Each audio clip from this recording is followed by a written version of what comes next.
Fala pessoal, aqui é João Amaral do Pesado ao Cubo e sejam bem-vindos a mais um vídeo do Pesado Explica. E o vídeo de hoje vai um pouco na sugestão de um dos nossos ouvintes, falar um jogo um pouquinho mais leve hoje. Estou falando aí do Obsession. Obsession, que é um jogo aí sobre a era vitoriana, né? Nós estamos ali na Inglaterra, somos famílias de aristocratas, né, na Inglaterra, que estão procurando aí por mais prestígio, dentro de muitas intrigas ali dentro da família. Então é um jogo que a gente tem para 1 a 4 jogadores, tá? Tem o modo solo dele, mas o recomendado aí é para mais jogadores, que é mais interessante. No BGG ele está ali como 30 a 90 minutos. Nas partidas que eu tive realmente está mais ali para o jogo de 1 hora e meia, 2 horas. Um jogo bem legal, como eu falei, um jogo mais leve, tá aí como 3,16 no BGG. É mais ou menos o que ele se propõe mesmo. Tá? Então é um jogo bem interessante, falando um pouco dele novamente a pedido do pessoal. E ele é um jogo que tem uma característica que agrada bastante a nós três, que é o tema. É um jogo muito bem colocado dentro do tema, e nós gostamos de jogos bem colocados do tema. Tem aqui, ó, falando um pouquinho, Dungeon Pets, Dungeon Lords, Bizone, são jogos todos com muito tema, e é uma característica do Pesado ao Cubo a gente gostar bastante de tema. Felizmente não tem uma cópia aqui em casa desse jogo, do nosso grupo. Quem tem a cópia aí do Obsession é o BH, do Área 21BG. Quem não conferiu, ainda confere o trabalho dele lá no Instagram. E vamos então, pessoal, para as regras aí do Obsession. E dentro desse palacete, pessoal, vamos começar então as regras do Obsession. Passando um pouquinho aqui nos componentes que a gente tem do jogo, a gente tem os nossos serviçais, tá? As pessoas que vão trabalhar no nosso área, na nossa propriedade. Tá? Um detalhe importante, vou falar aqui do jogo, tanto da regra do jogo base quanto da regra da expansão. Tá? A expansão, a Upstairs, Downstairs, que é a expansão maior dele, tem uma expansãozinha menor que adiciona menos coisa, mas a Upstairs, Downstairs é uma expansão que adiciona novos servos, que eu vou diferenciar para vocês quais são, e umas dinâmicas bem interessantes do jogo. Particularmente, eu estou bem procurando esse jogo aí, junto com a expansão, que eu achei ela bem importante para tornar o jogo até mais pesadinho para a gente que gosta um pouco. Então, passando aqui no que vocês estão vendo de componentes, a gente tem aqui o tabuleiro principal, que na verdade é o tabuleiro do mercado. Tá? A gente tem esse mercado que vai ficar aberto aqui ao longo do jogo. A gente tem 2 decks de convidados. A gente tem os convidados casuais, que eles estão simbolizados por uma flor de lis. E a gente tem os convidados de prestígio, que são representados por 2 flores de lis.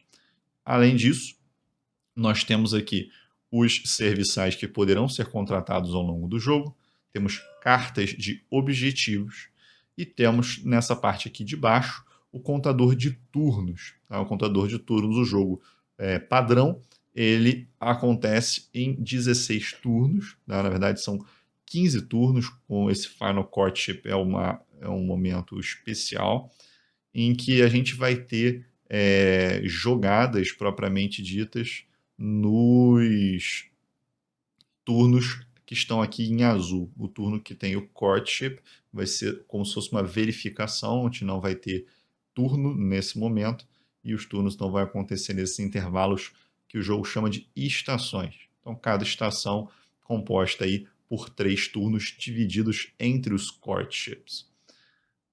A gente ainda vai ter uma escolha para fazer qual família a gente vai jogar. E para poder explicar um pouco mais da família, o tabuleiro principal, vou selecionar uma família e preparar as coisas aqui para vocês. Eu peguei aqui então, pessoal, o tabuleiro da família York, tá? Para representar isso para vocês.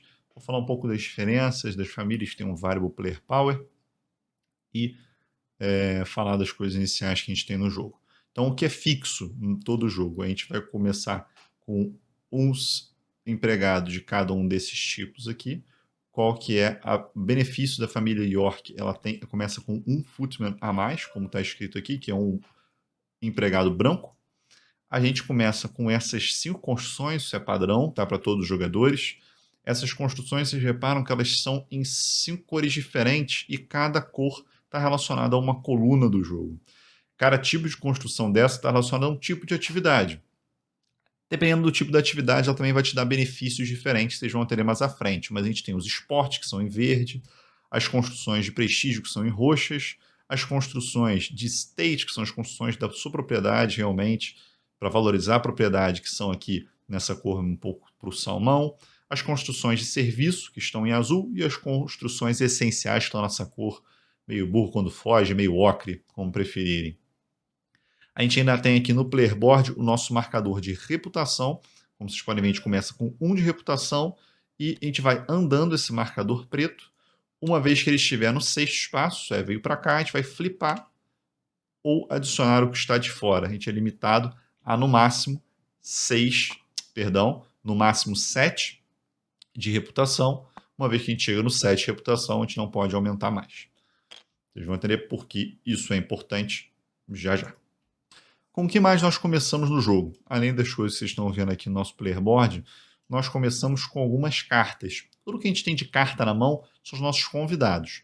A gente vai começar com 4 cartas que são os nossos familiares. Vocês reparem no canto superior esquerdo que a gente tem ali o símbolo da nossa família em todas essas cartas. E a gente vai aleatoriamente, além dos 4 familiares iniciais, a gente compra 2 convidados de um deck de convidados iniciais. Vou entrar em detalhe em breve de como vai acontecer a anatomia aqui dessas cartas. Antes de entrar no fluxo de jogo, pessoal, eu queria dar um salve aí pro Dan Halligan, autor aí do jogo, né, o nosso designer do Obsession, porque pela primeira vez eu vejo no manual um gráfico colocando como você faz pontos de vitória no jogo. Isso ajuda bastante a gente a programar a nossa estratégia. Então, como vocês podem ver, a gente vai poder fazer pontos de vitória baseado em 7 aspectos diferentes. Quem ganha mais, quem poder conseguir executar o conjunto desses aspectos, né? Então, pensem que o que mais vai dar pontos de vitória são as melhorias no nosso Aras, que são aqueles tiles que eu vou mostrar para vocês das cores diferentes.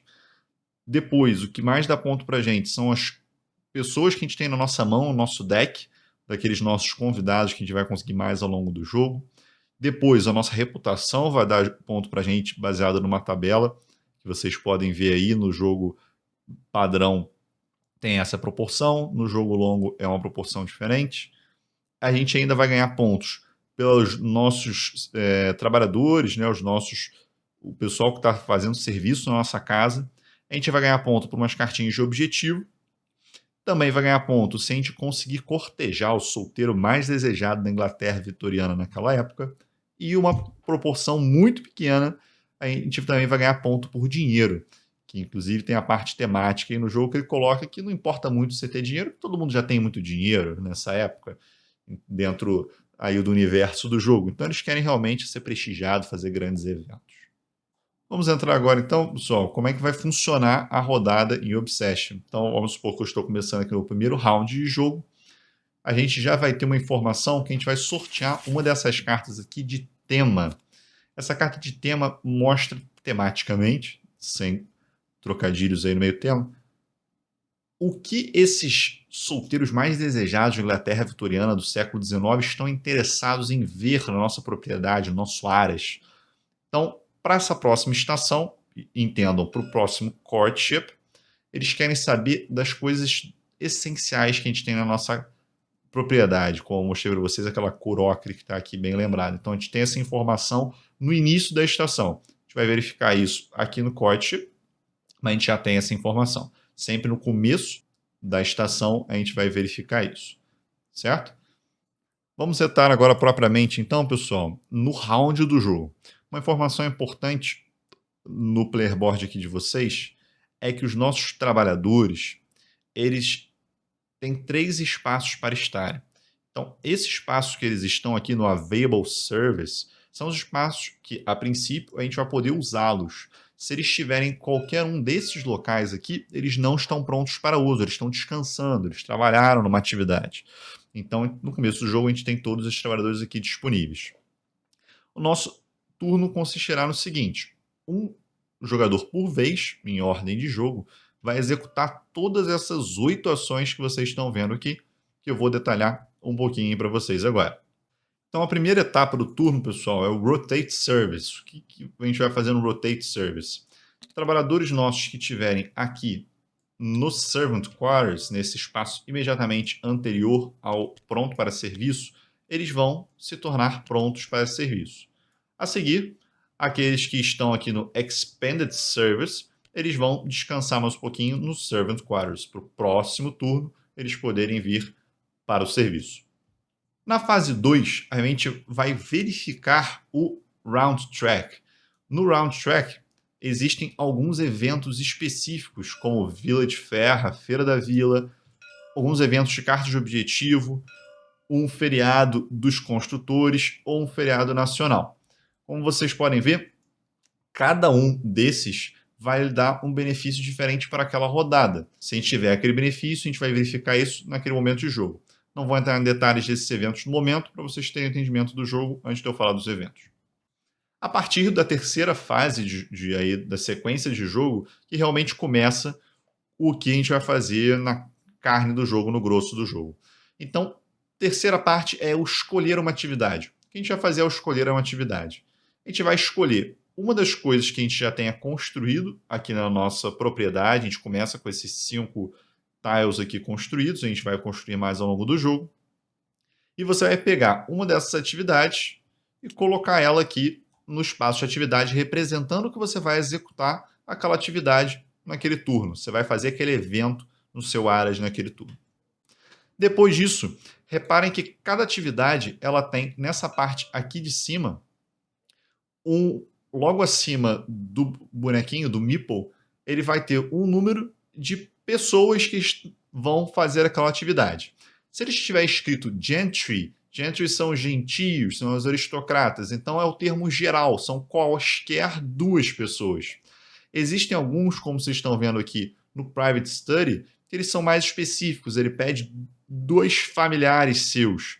Temos ainda alguns que pedem 2 gentios do sexo feminino, então 2 senhoras. Temos alguns que pedem senhores especificamente. E tem alguns, como esse aqui, por exemplo, que pedem o seu butler, que é um dos nossos serviçais para uso. Vou agora entrar em detalhes das cartas dos gentios, para vocês poderem entender quando que a gente vai escolher e qual a gente vai escolher especificamente para participar do evento. Peguei aqui então o Major William Halls para poder fazer a explicação das cartas de gentios para vocês, das cartas dos seus convidados. Ele foi uma das cartas que eu peguei aí como convidados iniciais, então ele não é um familiar meu. E o que vocês estão vendo aí nessa carta? No canto superior esquerdo, existe a mínima reputação que você tem que ter para jogar essa carta. Os gentios iniciais todos vão poder ser jogados por você, eles são sempre 1 de reputação. Mais convidados mais ilustres vão só participar dos seus eventos se você for bem conhecido na sociedade inglesa. Então eles vão querer que você tenha uma reputação maior para poder jogar eles. Então esse major, ele frequentaria o seu evento que você já tem 1 de reputação. Já no canto superior direito, esse símbolo é o símbolo de pontos de vitória. Isso quer mostrar para você quanto no final do jogo o Major William está dando para você por ele estar no seu deck. Conforme a gente for usando os nossos convidados, eles não saem do seu deck, tem um aspecto deck build no jogo, e no final do jogo, lembra que eu mostrei a pontuação aí para vocês, você vai poder ganhar pontos de vitória a depender dos convidados que você tiver. No caso aí do Major William, ele é um cara bem inicial, bem tranquilo, ele não vai te dar ponto nenhum. Na parte central da carta, vocês estão vendo a foto do dito cujo, temos ainda uma descrição que é puramente temática, então as coisas realmente que a gente precisa estão bordeando a carta. No canto inferior esquerdo, a gente tem aí sempre um serviçal que a gente vai precisar usar. Para essa carta especificamente, ele precisa de um valete, que é esse meeplezinho verde para acompanhá-lo na visita ao seu Aras. E o que a gente tem ali no canto inferior direito é a recompensa que esse convidado vai dar ao participar do seu evento. Essa é a anatomia das cartas em geral. Bom, vamos recapitular então na fase que estávamos, a fase 4, Invite Guests. Suponhamos que eu tenha convidado o Major William, que expliquei ali para vocês, e um membro da nossa família, o George Orc, para participar dessa excelente partida de bocha que estamos promovendo aí no nosso Aras. Então eles fazem o requerimento de ter 2 pessoas, 2 gentry, poderia ser 2 mulheres, um é uma mulher ou 2 homens, sem nenhum problema. Então a gente selecionou eles 2 para poderem participar do evento. Agora, qual é a quinta fase? Na quinta fase, a gente vai ter que providenciar o serviço para o evento que a gente está propondo e para as pessoas que vão participar desse evento. Um detalhe importante é que na fase 3 e 4, que a gente vai escolher a atividade e convidar as pessoas, a gente não vai poder escolher uma atividade ou convidar uma pessoa que a gente não vai poder providenciar o serviço. Foi um jeito que o jogo colocou essa sequência para ficar mais didático, mas grosseiramente é quase que uma fase única. Então, o que aconteceria no nosso providenciar o serviço? A gente teria que colocar um footman para participar ali da atividade. Imaginem que é como se fosse o empregado que vai buscar as bolas da bocha, providenciar aí os tacos. E para Major William, ele requer um valete aí para bajular ele enquanto ele estiver no nosso Aras. Como o Jorge, ele é da nossa família, reparem que esse símbolo aqui, ele mostra que ele não requer nenhum empregado para ficar bajulando ele, ele já é de casa, certo? Então essa é a fase do Provide Service. Na fase 6, a gente vai receber os benefícios desse evento que a gente promoveu. Então, reparem que a gente tem 4 símbolos possíveis desses benefícios. Pode ser dinheiro, que está ali em libras. Então, por exemplo, simplesmente fazer o evento da bocha garante para a gente 300 de dinheiro. Já o uso do nosso familiar aí, Jorge, garante para a gente mais 200 de dinheiro. Então, esse evento já deu 500 de dinheiro para a gente. Além disso, a gente pode ter como benefício pontos de prestígio. Aquele convidado falou bem da nossa propriedade para outras pessoas. Então, é esse símbolo que vocês estão vendo dos dragões aí, do leãozinho, na parte de baixo da carta. No caso dessa arrumação que a gente fez, a gente ganharia, além dos 500 de dinheiro, mais 2 de reputação. Como eu falei, reputação a gente anda nesse sentido até chegar no final do track e flipar isso aqui ou pegar um a mais. A gente ainda pode ter símbolos de flor de lis, como vocês estão vendo ali, em que a gente vai comprar novos convidados para a nossa mão. Se for uma flor de lis, é um convidado casual, 2 flores, convidado de prestígio. Falando um pouco agora das compras no mercado. O mercado é esse mercado, que é o mercado de construtores, em que a gente vai poder construir novas coisas para a nossa propriedade, para o nosso Aras. Então, que informações que são importantes vocês terem aqui? Primeiro, o que aquele tile vai te dar. Então, como já tinha dado o exemplo ali da bocha inicial, o dinheiro, essa aqui, por exemplo, te daria dinheiro e prestígio. Outra informação, o tipo de empregado que ele vai precisar. Nessa parte aqui de cima, o tipo de gentios que você vai poder jogar na hora de fazer essa atividade. Ainda tem um nome aqui em cima. Às vezes tem um desconto para comprar o tile. Então, esse tile aqui, por exemplo, você pagaria 300 no total. Às vezes tem um encarecimento do tile, às vezes tem um valor positivo nesse canto superior direito, porque aquele tile normalmente é vantajoso. A gente ainda tem no canto inferior direito pontos de vitória, que aquele tile vai te dar estando no teu área do fim do jogo. E no canto inferior esquerdo, a gente tem o mínimo de prestígio que você tem para poder fazer aquela atividade. Eu não entrei nesse detalhe quando a gente for escolher as atividades, que todas as nossas atividades iniciais são 1. Só que na hora de comprar os tiles, essa informação vai ser importante para você. Outro detalhe importante desse mercado é que depois da primeira estação, lembre daqueles 3 primeiros turnos de jogada, a gente vai... Todos os tiles de serviço, que são esses tiles azuis, eles vão ficar posicionados aqui. Eles custam o mínimo, que é 300, e não ocupam espaço no mercado. Você tem acesso para comprar qualquer um desses dessa pilha. E depois da estação 2, isso é, a partir da estação 3, todos os tiles que tiverem um prestígio de 1, como esse aqui, por exemplo, e esse aqui, eles irão para essa pilha aqui, similar à pilha do serviço. Você tem acesso a todos daqui e eles estão sempre no custo de 300 dinheiros. Tá? A não ser, por exemplo, se esse aqui fosse para lá, ele custaria apenas 100, porque ele já tem esse desconto de 200. E isso é o Builder's Market. Quando você vai no Builder's Market, você vai poder comprar um desses tiles. E por último, falando agora da fase de limpeza do tabuleiro. É uma fase de manutenção, mas também é uma fase importante. Na fase de limpeza do tabuleiro, todos os seus trabalhadores utilizados na atividade ou nas cartas, eles vêm para o Expanded Services.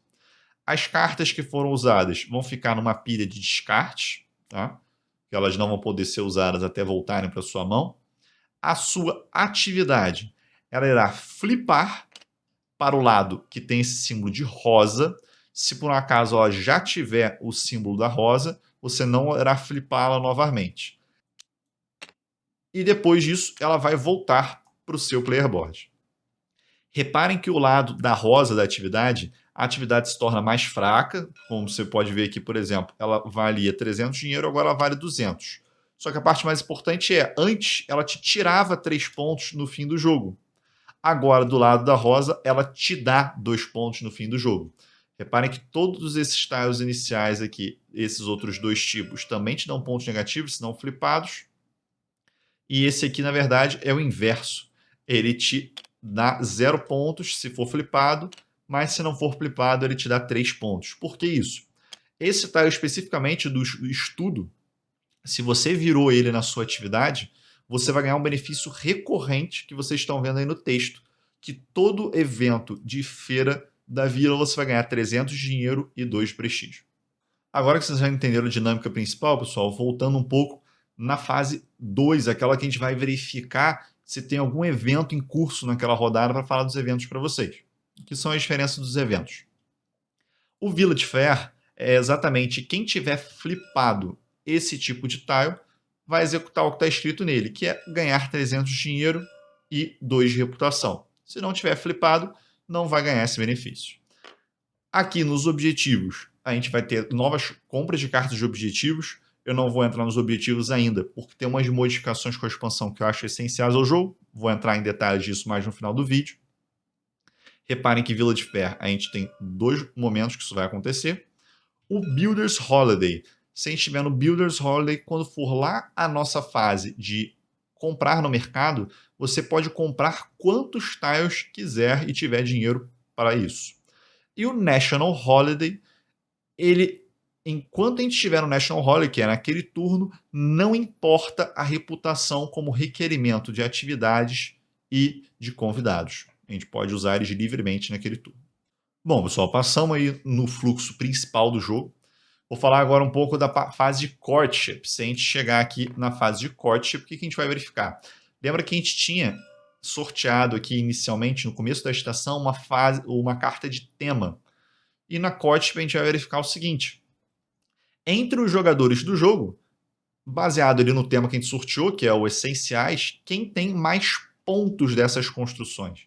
Então, vamos supor que estivesse nessa situação aqui de jogo. Eu teria 3 mais 2 pontos, total 5 pontos. Se eu fosse o jogador que tivesse mais pontos somados desse tipo de cor, eu vou poder escolher qual dos 2 solteiros mais cobiçados da Inglaterra vão participar do meu deck daquela estação. Então, você pode escolher qualquer um dos 2. A vantagem é que eles são muito fortes e não precisam de nenhum requerimento de prestígio. Eles vão te dar são benefícios muito fortes se você usar eles nas suas atividades. Qual é a diferença dessa corte para a corte final?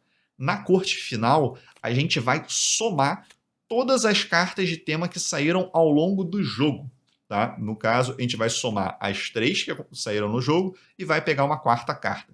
Pode ser que, às vezes, um tema se repita. Tá? Se fosse nessa situação aqui, nesta situação, a gente contaria o roxo 2 vezes, o ocre e o azul uma vez. Por que é importante para o final do jogo? No final do jogo, quem pegar a courtship vai ter o benefício de ganhar 8 pontos de vitória, porque vai ter esse personagem no seu deck. Para a corte final, só serve para ganhar esses 8 pontos, que é bastante coisa no jogo. E esse é o courtship. E mais um detalhe, para quem ganhar o courtship, vai poder ganhar uma carta dessa de pontos de vitória. Essa carta ela pode te dar um ponto de vitória no final do jogo, como vocês podem estar vendo aí, 3 pontos, ou você pode descartar ela para ter um benefício imediato. Quem ganhar o courtship de cada fase de courtship vai ganhar uma carta dessas. Se vocês acham que acabou por aí, pessoal, ainda falta um pouquinho, que é o que particularmente eu acho que adiciona um pezinho maior no jogo, que eu acho ele mais gostoso. Falando agora um pouco dos empregados da nossa casa. Os empregados da nossa casa, essa fileira que vocês estão vendo, na fileira de baixo a gente tem os empregados do jogo base, na fileira de cima os empregados da expansão. Passar um pouquinho cada um deles, qual é a diferença, o que tem de especial, o que você pode esperar das cartas que vão pedir esses empregados. Primeiro, esse mais à direita, o Butler, é um mordomo. O mordomo ele tem 2 coisas muito importantes, na verdade até 3. Primeiro, o mordomo só existe um. A gente não tem como contratar outro mordomo no jogo. Então ele é muito valioso e as atividades que ele faz parte são atividades muito fortes. Além disso, como vocês podem ver, eu trouxe aqui o nosso tile de serviço inicial, em que usa o Butler exatamente para fazer a contratação de outros funcionários. Então o Butler ele é o gerente para que vai propiciar a gente a contratar novos funcionários. Por isso que o uso dele é muito importante. Falando agora um pouco do valet, né? O valet, ou motorista, se quiserem, mas o valet, ele é usado para fazer assistência pessoal aos senhores, né?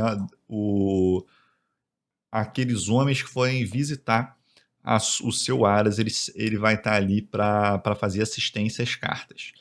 Análogo ao valete, a gente tem a dama de companhia. A dama de companhia ela vai providenciar serviço para as senhoras que vão estar visitando o seu Aras.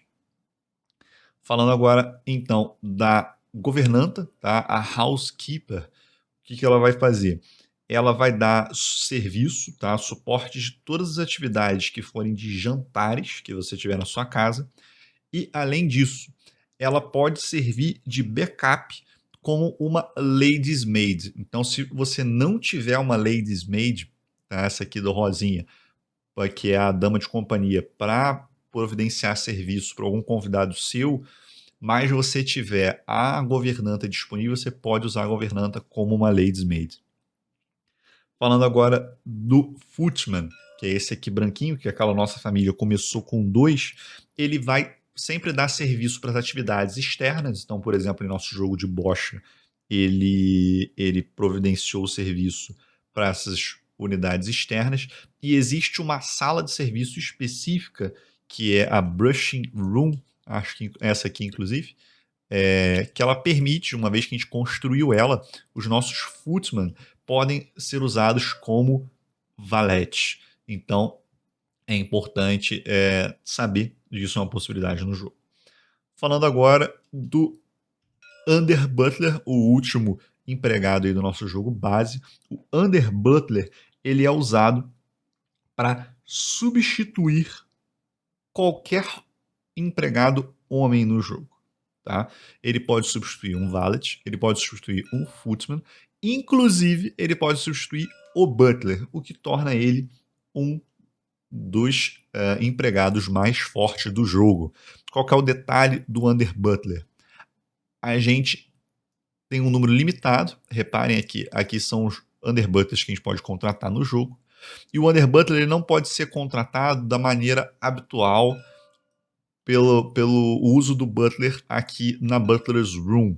Ele tem que ser contratado especificamente por um prédio, que é esse aqui, que é o Butler's Pantry, que te providencia um Under Butler.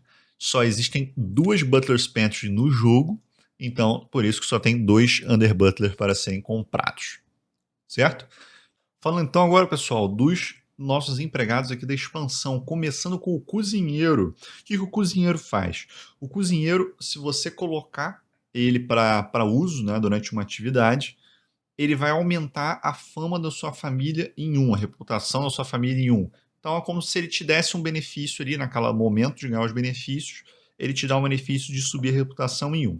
Além disso, ele vai permitir que para aquela atividade que você colocou ele em adição, tá? É importante que ele vai adicionalmente ao requerimento daquela atividade, você vai poder jogar convidados até 2 níveis acima de reputação.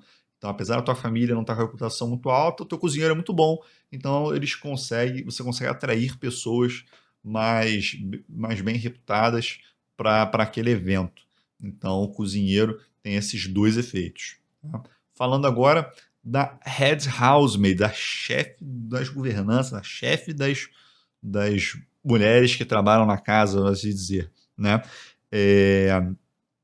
Primeira coisa, um efeito dela. Se por um acaso você for ganhar um daqueles benefícios de poder comprar novas pessoas, por exemplo aqui, esse benefício aqui de uma flor de lis, você compraria um convidado casual. Se você tivesse a Head Housemaid, você pode botar aqui nessa carta, para, em vez de comprar um e ficar com aquele, você compra dois e fica com um. Então você reduz um pouco a sorte usando a Head Housemaid. Além disso, ela pode substituir a Housekeeper. Ela não precisa substituir só se a Housekeeper não estiver disponível, tá? Ela pode substituir independente e ela pode substituir nesses casos, então, se você precisar ela para algum serviço. Então, são os dois efeitos. Ou você vai colocar ela na carta que te dá mais convidados para reduzir um pouco a sorte, ou ela pode substituir a Housekeeper. Falando um pouco agora do Hallboy. Hallboy, o menino aí na entrada da casa, que vai te receber, o porteiro da casa. Ele tem 3 benefícios. Primeiro benefício, ele pode ser colocado em cima de uma carta de um convidado para receber 100 de dinheiro a mais. É a gorjeta quase que ele está dando aí pro porteiro. Então você ganha 100 de dinheiro a mais se colocar o Hallboy na carta. Uma outra opção aí para o Hallboy é que ele pode substituir o Butler em uma carta de convidado, tá?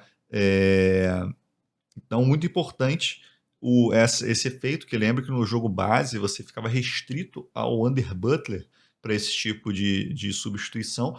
O Hallboy pode substituir o Butler nas situações que você tiver que prestar serviço para uma carta, tá? Não para uma atividade, mas para uma carta. E novamente, como a Head Housemaid, ele pode ser usado mesmo que você tenha o Butler disponível para uso. E última opção aí para o Hallboy é você usar ele como um footman. Então você pode usar ele como um footman num tile específico, que é o tile de Carriage House. Ele novamente pode ser usado tendo o footman disponível ou não, mas ele pode ser usado nesse local aí especial, que é o Carriage House, que é um tile de serviço. E por último, falamos do Usefulman, que é muito útil. Então ele tem 5 habilidades. O Usefulman, que é o nosso faz tudo, né? Então o Usefulman pode fazer o seguinte: você pode usar ele para reduzir um custo de um tile lá do mercado, você comprar ele a 100 de desconto, com 100 de desconto. Ele pode ser usado ainda, se você quiser colocar ele num tile, para você reduzir a necessidade daquele tile do prestígio em 1. Então, por exemplo, aqui, esse tile aqui do Babbling Brook, que é um tipo de pescaria, você poderia colocar ele nesse local para poder executar essa atividade, mesmo tendo 1 de prestígio apenas. Então, isso é uma outra coisa do faz tudo. Uma terceira possibilidade dele, você pode colocar ele lá no teu Private Studies. Lembra quando a gente pode, o Private Studies é aquele que dá para gente durante a feira da vila dinheiro e reputação, tá? Ele indo ali no Private Studies, ele aumenta o dinheiro em que a gente receberia em 200, tá? Então, em vez da gente receber 300, a gente receberia 500. Além disso, novamente, ele é muito útil, então ele tem várias opções. Existem outras duas opções para o nosso Useful Man, que são duas opções one time. Se você fizer, você está descartando ele do seu jogo. Uma opção é descartar o seu Useful Man e fazer um refresh desse mercado. Você descarta todas essas coisas e abrem novas possibilidades. E outra é especificamente, eu particularmente acho um dos poderes mais fortes, você vai poder procurar um tile que você quiser na bolsa de tiles e colocar aqui no 800. O que tiver no 300 vai embora, os outros todos vão esteirar aqui para o 300 e você vai poder comprar esse tile na tua fase de Builders Market a 800. Isso é muito importante, que vocês vão ver que eu vou falar mais à frente, que alguns objetivos do jogo requerem tiles específicos. Então isso é um jeito que você consegue buscar aquele tile e não ficar dependente da sorte. Falei então de todos os servos que temos disponível no jogo. Reparem que eu vou falar termos diferentes, mas servos, serviçais, empregados, tudo aí na ideia de quem está trabalhando na sua casa. Fazendo um pequeno adendo aqui a respeito dos tiles, existem tiles especiais, além daqueles que vocês já viram que são os básicos. Um tipo de tile especial é esse tile híbrido, que tem essa flor diferente aqui no topo. O tile híbrido ele vai mudando o tipo de tile, a cor do tile e o benefício também. Então, o tile tem uma estratégia importante se você quiser ficar alternando ele. Sempre tem a cor da parte de trás no fundo do requerimento do funcionário. E a gente tem os tiles de monumento. Tem alguns mais fortes, outros mais fracos. O tile de monumento, uma vez construído na sua propriedade, ele te dá todo o turno passivamente reputação. 1 de reputação sempre, mas a parte mais forte deles é pontos de vitória no fim do jogo. Essa gárgula aqui, por exemplo, te dá 9 pontos no fim do jogo. Lembra que eu falei para vocês que conforme a gente for usando as nossas cartas de convidados, os convidados vão indo para a pilha de descarte. Então vocês podem perguntar como é que eu vou fazer eles voltarem. No seu turno, em vez de fazer uma atividade, você pode escolher passar. Então passar, você vai fazer essa sequência que vocês estão vendo aqui. Escolheu passar, todas as cartas voltam para sua mão. O seu serviço todo vai se tornar disponível, independente de onde eles estiverem, eles vão todos para o disponível. E você vai poder escolher no jogo base ou ganhar 2 de dinheiro ou fazer um refresh do mercado. E com a expansão adiciona a possibilidade de também contratar um novo empregado para o seu Ares. É uma adição bem interessante. E depois disso você vai poder fazer um shop, que lembrem que é comprar novas coisas para o seu Ares, comprar um tile a mais para o seu Ares. Falando um pouco agora, pessoal, das cartas de objetivo, essa regra mudou com a expansão, foi uma das coisas que logo no começo da expansão ele está explicando que muda a regra do próprio jogo base, não só adicionando novas cartas e adicionando novos trabalhadores, essa mudança ele sugere até para o jogo base. Vou explicar essa regra então do jeito que ela é com a expansão, que eu acho que é interessante vocês manterem isso para os outros jogos. No começo do jogo, você vai comprar 5 cartas de objetivo. Tá? Então, as cartas de objetivo tem de vários tipos. Tem algumas, por exemplo, que são agrupar tipos de trabalhadores, ter aqueles tipos de trabalhadores no fim do jogo. Ou aqui, para cada tipo daquela construção, aqui para cada construção de esporte você ganha 1 ponto. Ou para tipos específicos de tile. Então, como é que funciona? Você vai ganhar 5 cartas dessa, vai manter ao longo do jogo. Todo momento aqui que a gente tiver esse ponto aqui de Objective Card, a gente vai comprar 2 cartas novas e no final do jogo a gente vai pontuar 3 cartas. Então a gente vai ter 7 cartas na mão, dessas 7 cartas a gente vai pontuar 3 delas, reduzindo bastante a sorte. Na regra do jogo base, só para fins de conhecimento, a gente tinha que no começo do jogo ficar com alguma dessas cartas, então ficava um pouco à mercê da sorte como isso acontecia.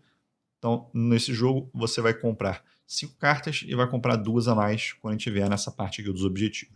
E no final de cada courtship, a gente vai ter que descartar uma carta de objetivo. Então, novamente, a gente começa com 5, aqui descarta uma, fica com 4, aqui compra 2, a gente fica com 6. Descarta mais uma, fica com 5, descarta mais uma, fica com 4, descarta uma no courtship final, ficamos com as 3 cartas que a gente vai pontuar no fim do jogo. E esse, pessoal, é o Obsession. Só relembrando, coisas de diferença da expansão, o que ela coloca mais? Mais tipos de trabalhadores, mais tiles, mais cartas.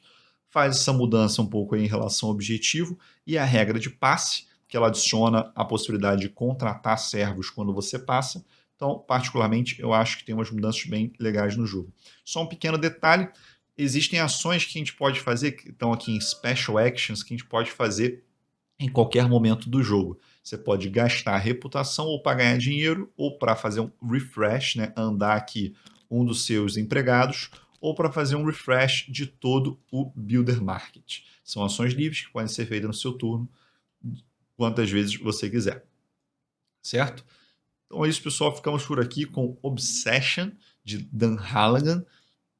Se você gostou desse vídeo, segue a gente aí no YouTube, se inscreva no canal, ativa o sininho para vocês ficarem ligados aí sempre nas novidades do canal, sair vídeo novo para vocês serem notificados e deixa like aí embaixo que é importante para vocês. Não se esqueça de ouvir o nosso podcast aí pelo Spotify ou pelos outros agregadores de mídia. E também temos nosso Padrim com bastante recompensa legal. Tá tudo aí em detalhes aí embaixo para vocês. Aquele abraço, pessoal, e até a próxima.